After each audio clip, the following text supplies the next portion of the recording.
Kemudian hadis selanjutnya 303 ya. Hadis ketujuh dengan sanad sahih dari Abu Hurairah radhiyallahu anhu, dia berkata, Rasulullah SAW bersabda, la yatawadda ahadukum fayuhsinu wudu'ahu fayusbiguh thumma ya'ti al-masjida la yuridu illa as-salata fi illa tabashbasha Allahu ilaih kama yatabashbashu ahlul ghaibi bital'atihi. Tidaklah seseorang dari kalian berwudu lalu dia membaguskan wudunya dan menyempurnakannya, kemudian dia datang ke masjid. Dia tidak berkeinginan kecuali melaksanakan sholat di dalamnya, melainkan pasti Allah berbahagia disebabkannya, sebagaimana sebuah keluarga berbahagia dengan hadirnya anggota yang telah lama pergi. Diriwayatkan oleh Ibnu Khuzaimah dalam Sahihnya. Hadis ini teman-teman sekalian memberikan pelajaran tambahan kita dari hadis-hadis sebelumnya adalah, tentu kita sudah tahu orang kalau wudu kemudian dia sempurnakan wudu, sudah kita jelaskan tadi ya.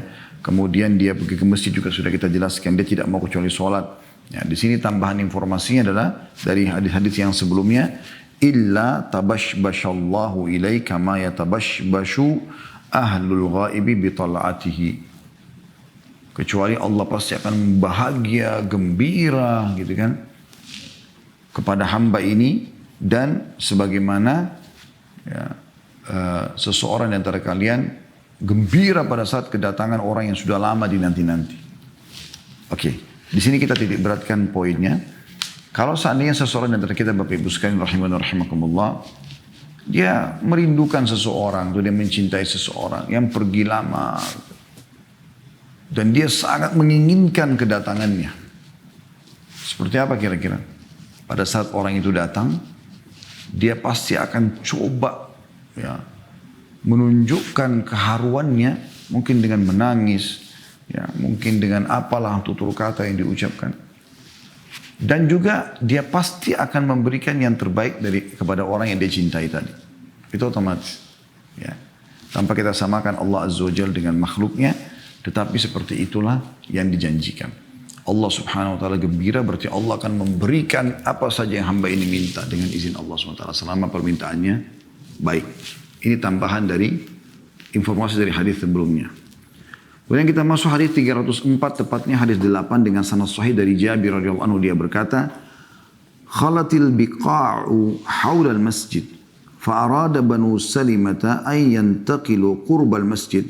فبلغ ذلك النبي صلى الله عليه وسلم فقال لهم بلغني أنكم تريدون أن تنتقلوا قرب المسجد قالوا نعم يا رسول الله قد أردنا ذلك فقال يا بني سلمة دياركم تكتب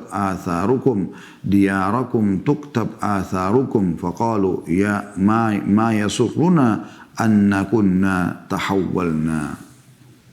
Artinya, banyak tanah kosong di sekitar masjid, maksudnya masjid Nabi SAW ya. Maka Bani Salama, ini salah satu suku Arab tentunya dari Ansar ya. Bani artinya suku, Salama nama suku mereka, atau Salima, Bani Salima di sini ya. Ingin pindah dekat masjid Nabi, maksudnya supaya lebih dekat dengan masjid Nabi gitu kan. Langkahnya juga lebih sedikit. Lalu hal itu sampai kepada Nabi SAW, maka beliau bersabda kepada mereka, telah sampai berita kepadaku bahwa kalian ingin pindah dekat masjid, maksudnya pindah dekat masjidku. Mereka menjawab, benar ya Rasulullah, kami memang menginginkan itu. Maka beliau SAW bersabda, wahai Bani Salimah, wahai suku Salimah, tetaplah di daerah kalian, karena langkah-langkah kalian akan ditulis. Tetaplah di daerah kalian, karena langkah-langkah kalian akan ditulis. Maka mereka berkata, tidaklah, kami senang seandainya kami dahulu pindah rumah. Diriwayatkan oleh Imam Muslim dan lain-lain dalam riwayat lain miliknya ya, dengan makna yang artinya innalakum bikulli khutwatin darajah. Sesungguhnya kalian memperoleh 1 derajat disebabkan setiap langkah. Ya. Baik, hadis ini sekali lagi teman-teman sekalian menyempurnakan apa yang sudah kita bahas tadi. Cuma saja ada beberapa yang kita tambahkan di situ ya.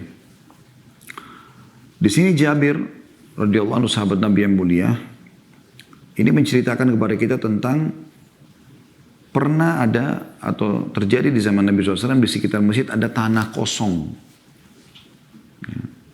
Dan tanah kosong itu cukup besar. Entah kosongnya memang kosong dari dulu, atau memang baru terkosongkan orang pindah dari situ ya.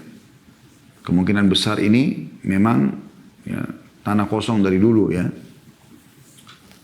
Kemudian didengar oleh satu suku Ansar, namanya suku ini Bani atau namanya Salimah. Banu itu adalah suku maksudnya. Dan mereka langsung dengan niat baiknya, etikat baiknya, mau pindah dekat masjid Nabi SAW. Tentu tidak usah dirincikan lagi soal seperti ini. Anda pasti tahu kenapa. Ya.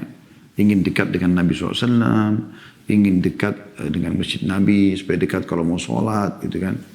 Ya, supaya tidak kehilangan banyak keutamaan-keutamaan. Maka spontan waktu itu Nabi SAW mendengar. Dan beliau pun menemui mereka. Sambil memastikan. Telah sampai kepada aku bahwasanya kalian akan pindah. Benar nggak? Mereka bilang, benar ya Rasulullah. Mau pindah dekat masjid saya. Maka Nabi SAW justru melarang mereka sambil mengatakan, wahai Bani Salimah, wahai suku Salimah, sesungguhnya langkah-langkah kalian dari rumah kalian walaupun jauh menuju ke masjidku akan menjadi saksi untuk kalian pada hari kiamat. Dicatatkan pahala untuk kalian.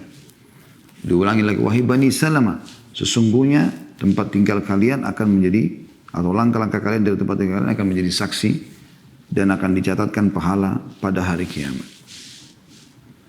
Dikuatkan riwayat yang tadi, sesungguhnya setiap langkah kalian akan mengangkat derajat kalian. Ya. Dan setelah itu para sahabat dari Bani Salimah mengatakan, ya, andai saja kami sempat pindah, maka mungkin kami tidak akan senang. Atau kami akan kehilangan kesempatan mendapatkan pahala tadi itu. Jadi tambahannya dari hadis ini, dari hadis-hadis sebelumnya adalah bagaimana pertama gambaran Jabir radhiyallahu anhu tentang ada tanah kosong di sekitar masjid Nabi SAW. Ini menandakan memang masih kosongnya atau masih sedikitnya jumlah penduduk di Madinah pada saat itu ya. Nah, kalau kayak sekarang kita tidak mungkin mendapatkan tempat di sekitar Masjid Nabawi kecuali memang dengan harga yang sangat mahal gitu kan. Dipenuhi dengan hotel-hotel, bahkan sekarang sudah dibongkar, ya, dibebaskan oleh pemerintah Saudi untuk perluasan Masjid Nabawi. Ya.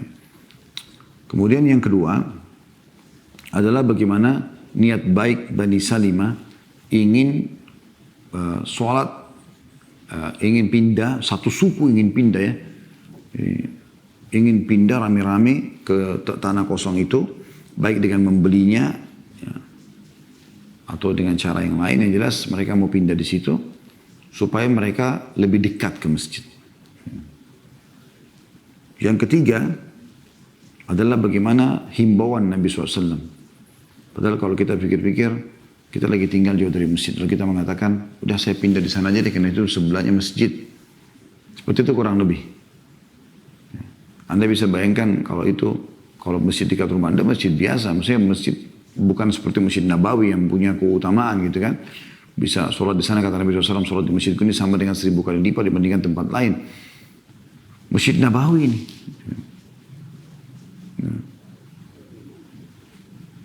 Jadi Nabi SAW mengatakan, jangan pindah. Tidak usah dekat masjid ini. Biarkan di tempat kalian. Walaupun kalian sholat di tempat saya, di masjid saya. Karena sungguhnya setiap langkah kalian itu akan dicatatkan pahala buat kalian. Nah, berarti makin jauh, makin bagus. Karena banyak orang alasan, oh masjid jauh dari rumah saya. Padahal dia punya motor, dia punya sepeda. Dia bisa keluar lebih cepat, dia punya mobil. Sayang sekali kalau dia tidak maksimalkan itu. Ya. Jadi datang ke rumah Allah Subhanahu wa taala. Hadis selanjutnya, hadis nomor 305, tepatnya urutan 9 dari awal kita bahas di pasal ini. Kalau 305 dari awal kita bahas kitab ini, 9 dan di pasal kita ini ya. Sahih di ghairihi gitu. Cuma ini mauquf. Mauquf itu maksudnya hanya sampai sahabat saja ya. Dari Ibnu Abbas radhiyallahu anhuma, dia berkata, jadi ini perkataan Abdullah bin Abbas gitu. كانت الأنصار بعيدة منازلهم من المسجد فأرادوا أن يقتربوا فنزلت ونكتب ما قدموا وآثارهم فثبتوا.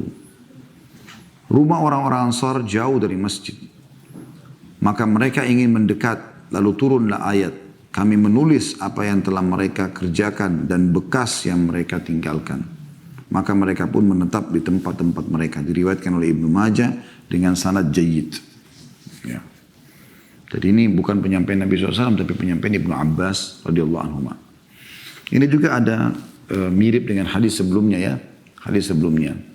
Cuman tambahannya adalah kalau tadi hadis yang 304, Nabi SAW mengatakan langsung sabda beliau hadis mengatakan bahwa jangan pindah, biarkan rumah kalian jauh dari masjid, karena langkah-langkah kalian walaupun jauh itu ada sendiri nilai pahalanya.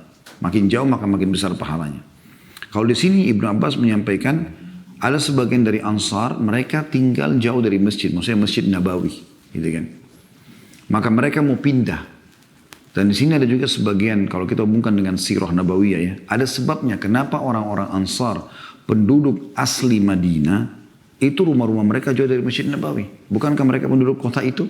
Harusnya kan mereka lebih dekat dengan Masjid Nabawi. Salah satu alasannya kalau dalam kajian sirah tentunya, karena banyak di antara mereka yang menghibahkan rumahnya untuk orang-orang muhajirin. Mereka memberikan, walaupun rumah mereka dekat Masjid Nabawi dan mereka tinggal jauh. Seperti contoh kasus Sa'ad bin Ubadah radhiyallahu anhu. Ya, beliau menghadiahkan, beliau punya banyak rumah, beliau hadiahkan. Ya, termasuk kepada Nabi SAW sendiri, kepada keturunan Nabi SAW. Ya, waktu itu memberikan kepada Ali dan Fatimah radhiyallahu anhum majma'in gitu. Ya. Itu salah satu sebab kenapa rumah-rumah mereka juga jauh, ya gitu. Kemudian di sini tambahannya dari yang sebelumnya masuk juga dalam bahasan kita adalah turun firman Allah Subhanahu wa taala kepada orang-orang Ansar ini. Ya. Sebagaimana kata Ibnu Abbas radhiyallahu anhu, rumah orang-orang Ansar jauh dari masjid, maka mereka ingin mendekat, lalu turunlah firman Allah dan kami menulis apa yang telah mereka kerjakan. Salatnya dan bekas yang mereka tinggalkan, langkah kakinya.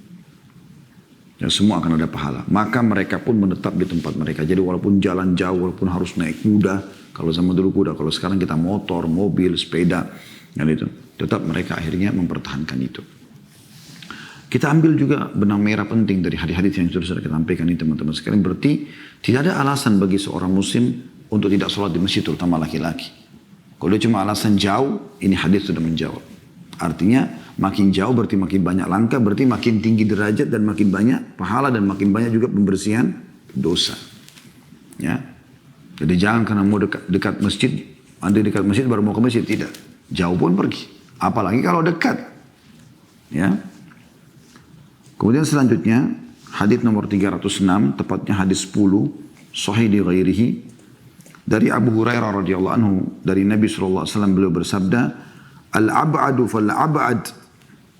Saya ulangi, al-ab'adu fal-ab'adu minal masjidi a'zamu ajra. Orang yang paling jauh, lalu orang yang lebih jauh lagi dari setelahnya, ya, dari masjid adalah lebih besar pahalanya.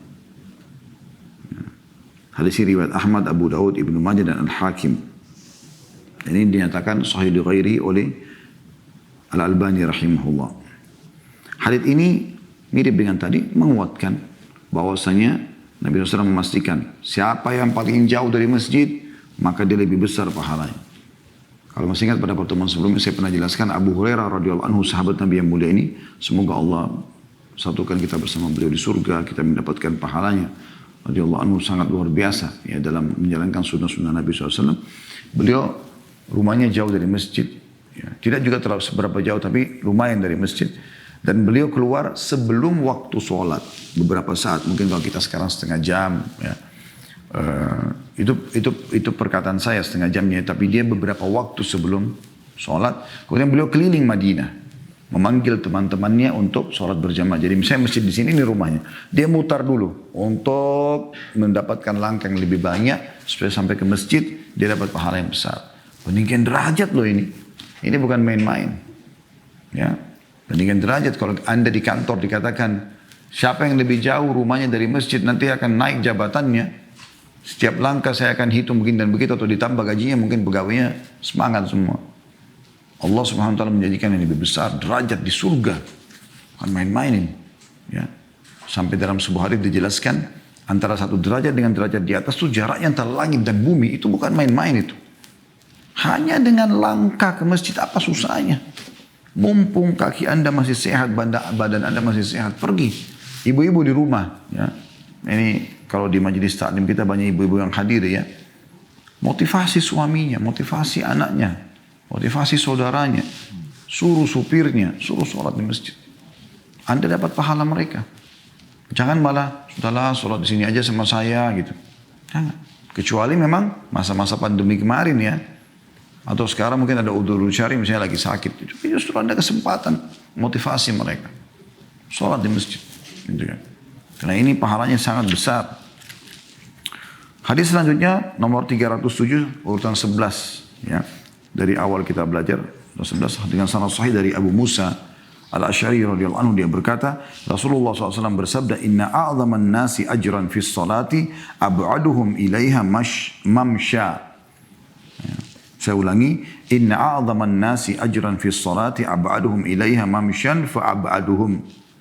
والذي ينتظر الصلاة حتى يصليها مع الإمام أعظم أجرا من الذي يصليها ثم ينام.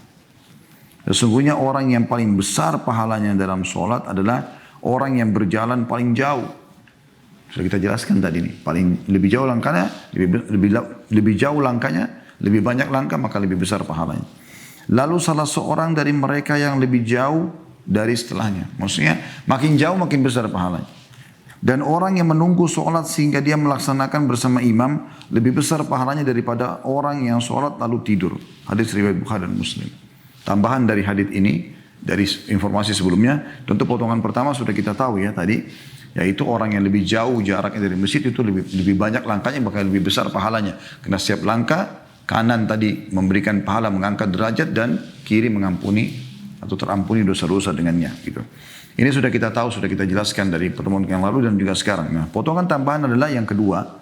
Dikatakan walladzi yantadhiru as-salata hatta yusalliha ma'al imam a'zamu ajran minal ladzina yusalliha thumma yanam. Orang yang ke masjid menunggu imam ya, sabar dia, imamnya agak lama nih, dia tunggu supaya dia sholat berjamaah. Lebih baik daripada orang yang datang masjid, kayak imam belum datang, sholat duluan baru pergi tidur. Itu lebih baik. Ini tambahannya. Artinya, usahakan sabar supaya bisa bertemu dengan imam. Ini yang kita sayangkan ya. Kita harus paham teman-teman sekalian. Poin penting bahwasanya seringkali syaitan memperberat kita beribadah dan mempermudah bermaksiat. Contoh misalnya, ya, kita kalau menunggu na'udzubillah atau seseorang, mudah-mudahan kita tidak ada insya Allah, satu orang menunggu pacarnya yang haram.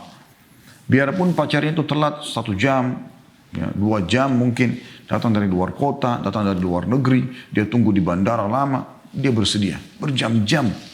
Padahal untuk maksiat kepada Allah SWT. Dia mau, tapi masuk ke masjid, jam digitalnya cuma 10 menit atau 15 menit, luar biasa beratnya. Oh masih lama nih masjidnya, sholat di sana aja. Kenapa nggak sholat di sini akhi? Oh di sana lebih pendek surahnya. Seakan-akan sholat itu beban bagi dia. Padahal sholat itu indah. Sholat itu keindahan. Sholat itu hubungan kita dengan Allah Subhanahu Wa Taala. Awal amal yang dihisab hari kiamat. Semua tolak ukur kebaikan dari sholat. Kalau dia baik, baik yang lainnya. Saya sudah sering berbagi itu. Kalau kita mulai dengan sholat, maka secara otomatis ya akan mendapatkan kebaikan di hal yang lain.